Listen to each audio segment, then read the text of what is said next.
ये जो settling test किया, इसमें हम लोग ये चेक करेंगे कि 100 ml वाटर है तो आयरन पाउडर कितना है, ठीक है ना।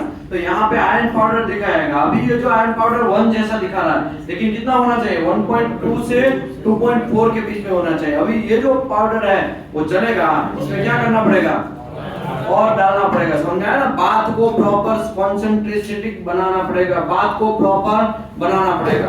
तो ये सब चीज हो गया, ये तो ठीक है, हम लोग इंडिया में नहीं करते हैं, लेकिन कोड में ऐसा दिया गया है, कोड के हिसाब से हमें चलना है। कौन सा code, ASME section 5 article 7। Okay, ये सब डीमैग्नेटाइजेशन कर दिया। डीमैग्नेटाइजेशन में हम लोग ये कौन सा है, रेसिड्यू फील्ड इंडिकेटर से चेक किया कि इसमें मैग्नेटिज्म है कि नहीं है, बचा हुआ है कि नहीं है, वो सब चेक किया। उसके बाद लास्ट हमारा काम है, क्या है, पोस्ट क्लीनिंग का। जो हमारे यहाँ पे छाती ठोक के लोग क्या बोल रहे हैं, वेट कर लेने का वरना हम तो पास नहीं करेंगे, है ना, ऐसा धमकाते हैं। तो ये सब गलत बात है, आपको धमकाना। आप इंस्पेक्टर हो गए, इसका मतलब ये नहीं आप कुछ भी अनुसरण कर सकते हैं। समझ में आया ना, आपके ऊपर भी अथॉरिटी है, आपके ऊपर भी बहुत सारा लोड है। तो इसका मतलब ये नहीं कि आप कुछ भी काम करके निकल जाएंगे, ऐसा नहीं है।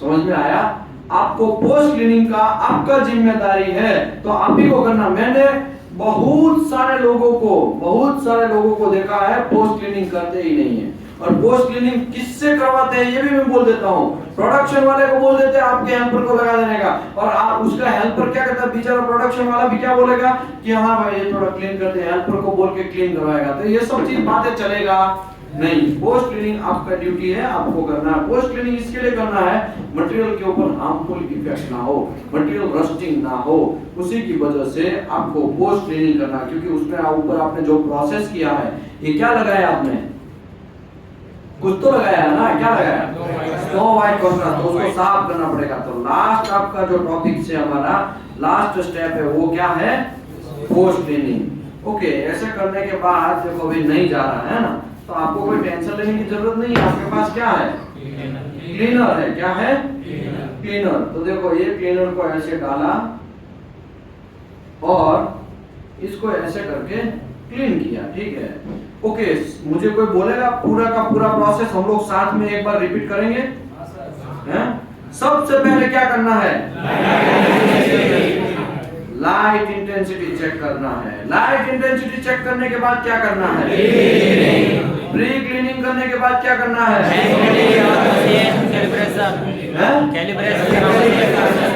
ये जो योक मशीन है उसका कैलिब्रेशन कैसे चेक करना है, पाइप से एंड वेट लिफ्टिंग ब्लॉक से।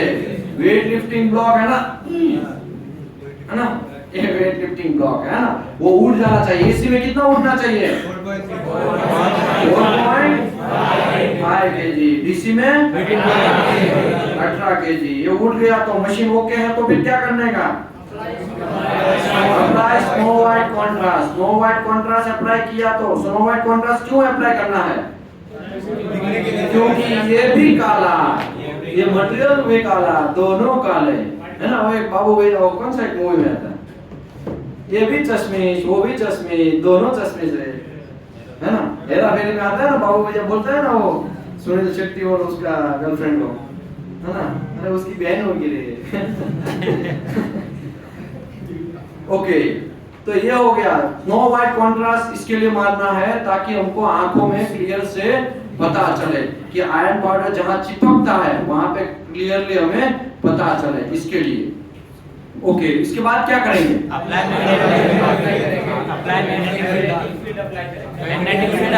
मैग्नेटिक फील्ड को अप्लाई करेंगे। एसी में या डीसी में, दोनों। इसमें आपको ये ध्यान रखना है कि आपका रिटर्न प्रोसीजर क्या बोलता है।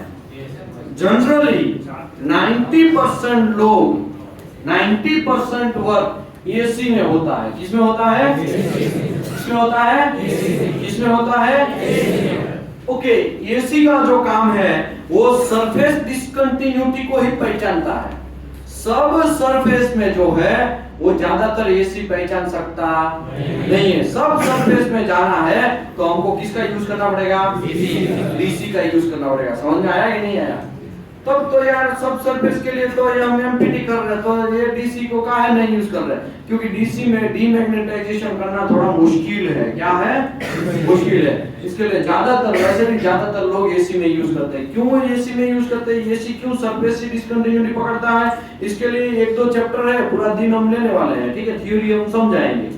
लेकिन 90% लोग एसी में मैग्नेटिक पार्टिकल टेस्ट को यूज करते हैं, ठीक है। तो इसमें नया कुछ रॉकेट नहीं है, इसको क्या करना है, खाली टोई करके ऐसा एसी में कर देना, हो गया काम। ट्र ट्र ट्र ट्र पिचकारी मारते रहो, काम करते रहो, समझ में आया ना? ओके, इसके बाद मैग्नेटिक फील्ड को अप्लाई किया, उसके बाद बात को अप्लाई करना है। बात को अप्लाई करने के बाद क्या करना है? इवैल्यूएशन, इंटरप्रिटेशन एंड रिजल्ट देना है, समझ में आया ना? वो एक्सेप्टेंस क्राइटेरिया आपकी कंपनी की रिटर्न प्रैक्टिस के हिसाब से देख लेना है, ठीक है। अगर ऐसा बोला गया है एक्सेप्टेंस क्राइटेरिया एज पर एएसएमई सेक्शन 8 डिवीजन 1 के हिसाब से, तो फिर आपको तो पता है कैसे करना है। Relevant linear indication not acceptable, मतलब 1.5 mm से अबव लीनियर इंडिकेशन है, उसको क्या करना है? नॉट एक्सेप्ट करना है। राउंडेड इंडिकेशन रिलेवेंट होगा, relevant rounded indication above 5 mm, उसको क्या करना है? नॉट एक्सेप्ट करना है। अगर बहुत सारे राउंडेड इंडिकेशन एक लाइन में है, मतलब 4 या 4 से ज्यादा राउंडेड इंडिकेशन इन लाइन में है, तब आपको क्या करना है? सबके बीच में डिस्टेंस देखना है, एज टू एज। क्या तू कितना दूर है भाई? अबे तू तो 4 mm, तब हमको कोई टेंशन, तू तो 1 mm ही दूर है यार, तू तो दूर है, हमको भी दूर के दूर है, समझ आया ना? 1.5 mm से कम डिस्टेंस है तो वो डिस्कंटिन्यूटी दोनों को क्या करना है? नॉट एक्सेप्ट करना है। समझ में आया कि नहीं बात? तो ये इवैल्यूएशन, इंटरप्रिटेशन, रिजल्ट, फिर लास्ट में क्या करना है? डीमैग्नेटाइजेशन करना है। पार्ट को उल्टा करके, ऐसा जैसे पुराने जमाने में ऐसे श्रीफल माथे पे ऐसा करते थे ना, भूत उतारते थे ना, ऐसे भूत प्रेत उतारते तो ऐसे ही करते हैं ना, ऐसे ऐसा कुछ करके ऐसा कर देना है ना, एडी में। फिर चेक भी करना है आपको, किससे चेक करना है? रेसिड्यू फील्ड इंडिकेटर से, इसमें डीमैग्नेटाइजेशन चला गया है कि नहीं चला गया। उसके बाद लास्ट में क्या करना है? पोस्ट क्लीनिंग करना है। क्या करना है? Post cleaning. देखो हो गया बराबर। तो ऐसे करके डाई पेनिट्रेंट टेस्ट विजिबल मेथड यहाँ पे खत्म होता है, ठीक है। कोई डाउट है किसी को? कोई क्वेश्चन है? कोई क्वेश्चन नहीं है सर? हाँ बोलो सर। वो जो लाइन पर आप जो बोले, मतलब राउंड में बाय चांस जिग जैग में होगा सर, तो फिर उसको सिंगल सिंगल गिनना है। सिंगल मैं समझाता हूँ, देखो बहुत अच्छा, मजा आ गया। देखो अभी मैं यहाँ पे एक इंडिकेशन ड्रॉ करता हूँ, ठीक है। यहाँ पे ड्रॉ करूँ, चलेगा? देखो ठीक है, ऐसा कोई मटेरियल है, यहाँ पे आया, यहाँ पे आया, यहाँ पे आया, यहाँ पे, यहाँ पे, यहाँ पे, यहाँ पे, यहाँ, ऐसे आएगा कि नहीं आएगा? तो 4 और मोर, तो देखो यहाँ पे 4 और मोर ये लाइन बन सकता है, राइट? ऐसा एक लाइन इंडिकेशन हुआ ना, 1 2 3 4 है ना, यहाँ पे एक लाइन हो गया, तो ये भी एक 4 हो गया, समझ में आया ना? तो बाकी ये 3 को ऐसे करके नहीं कर सकते हैं, ऐसा एक लाइन कर देते हैं, ऐसा नहीं चलेगा। समझ में आया? इन लोगों को अकेले अकेले गिनना है, समझ में आया? समझ लो ऐसा इंडिकेशन है, ऐसा कोई इंडिकेशन है, तो ये कितना हो गया? 4 से कम है एक लाइन में। देखा जाए तो 1 2 3 4 5 6 इंडिकेशन है, लेकिन एक लाइन में है क्या? एक लाइन में नहीं है, तो इसको अकेले अकेले गिनना है। 5 mm से बड़ा होगा तो क्या करना है? दूसरा इंडिकेशन, जो दूसरा हमारा कंडीशन है ना, उसको सेटिस्फाई करना है। बात समझ में आ गया? ओके, और किसी को कोई डाउट? यस। एसी का मतलब क्या होता है? एसी का मतलब होता है अल्टरनेट करंट, डीसी का मतलब होता है डायरेक्ट करंट। देखो ये जो है, यहाँ पे मैं ड्रॉ करता हूँ, ये जो मैं ड्रॉ किया हूँ, एक पॉजिटिव पहले रहेगा, फिर नेगेटिव जाएगा, फिर पॉजिटिव जाएगा, फिर नेगेटिव जाएगा, तो इसको डीसी बोलते हैं, डायरेक्ट करंट बोलते हैं। क्या बोलते हैं? Direct current. अगर एसी की बात करें, सॉरी यहाँ पे गड़बड़ हो गया भैया, इसको एसी बोलते हैं। क्या बोलते हैं? एसी बोलते हैं, ठीक है, ये एसी बोलते हैं। एसी मतलब अल्टरनेट करंट, अल्टरनेट हो रहा है, समझ में आया? अगर डीसी की बात करें तो चाचा यहाँ पे टॉइंग ऐसा ऊपर ऊपर रहेगा, समझ में आया? इसको डीसी करंट बोलेंगे। कैसा करंट बोलेंगे? डीसी। और भी एक आता है, आपको पता नहीं है तो बोल देता हूँ, यहाँ पे इतना, यहाँ पे इतना, फिर यहाँ पे इतना, ऐसे ऐसे जगह खाली रहेगा। इसको हाफ वेव डीसी बोलेंगे। हाफ हो गया, डीसी का क्या हो गया, हाफ हो गया है, तो हाफ वेव डीसी भी बोलते हैं। ऐसे तीनों करंट के बारे में हम लोग डेप्थ में चैप्टर नंबर 3 में समझेंगे, ठीक है। ओके, और कोई कंफ्यूजन? हाँ, टेम्परेचर रेंज कितना रहेगा? मजा आ गया, दिल गार्डन गार्डन हो गया। क्वेश्चन ऐसा है भाई, मुझे ये बोलो, डाई पेनेट्रेंट टेस्ट है वो कितने टेम्परेचर में हम लोग, स्टैंडर्ड टेम्परेचर है 5 से लेके 52, लेकिन मैग्नेटिक पार्टिकल टेस्ट में टेम्परेचर लिमिट का कोई वो लिखा नहीं है। मैंने यही हाथों से 650 डिग्री टेम्परेचर मटेरियल गर्म था और मैंने एमपीटी किया है, यही हाथों से। उसको हॉट एमपीटी बोलेंगे। क्या बोलेंगे? ओके, देखा जाए तो रूल्स ऐसा है भाई, जब तक मटेरियल के अंदर मैग्नेटिक प्रॉपर्टी है तब तक आप कर सकते हैं। टेम्परेचर ज्यादा भी हो फिर भी अगर मटेरियल के अंदर मैग्नेटिक प्रॉपर्टी है तो आप मैग्नेटिक पार्टिकल टेस्ट कर सकते हैं। समझ में आया? कोई लिमिट नहीं है। ओके, और बोलो, और कोई है? हाँ सर, ये तो मैग्नेटिक वाला होगा सर, तो इसमें तो मतलब हर किसी पे तो एप्लीकेबल नहीं होगा ना। मजा आ गया, दिल गार्डन गार्डन हो गया। दूसरा क्वेश्चन सर का ऐसा क्वेश्चन है, सभी में एप्लीकेबल है।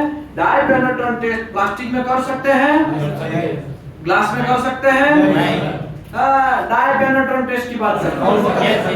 डाई पेनेट्रेंट, मैंने प्लास्टिक में भी एमपीटी कुछ लोगों को करवाया है। करवाया नहीं करवाया? कितने लोगों को करवाया? हाथ ऊपर करो, घुमा भाई, घुमा। अच्छा, ढक्कन में करवाया था ना? कितने लोगों को करवाया था? हाथ ऊपर करो। मैग्नेटिक पार्टिकल टेस्ट की बात नहीं चल रही है, डीपीटी की बात चल रही है, डाई पेनेट्रेंट टेस्ट।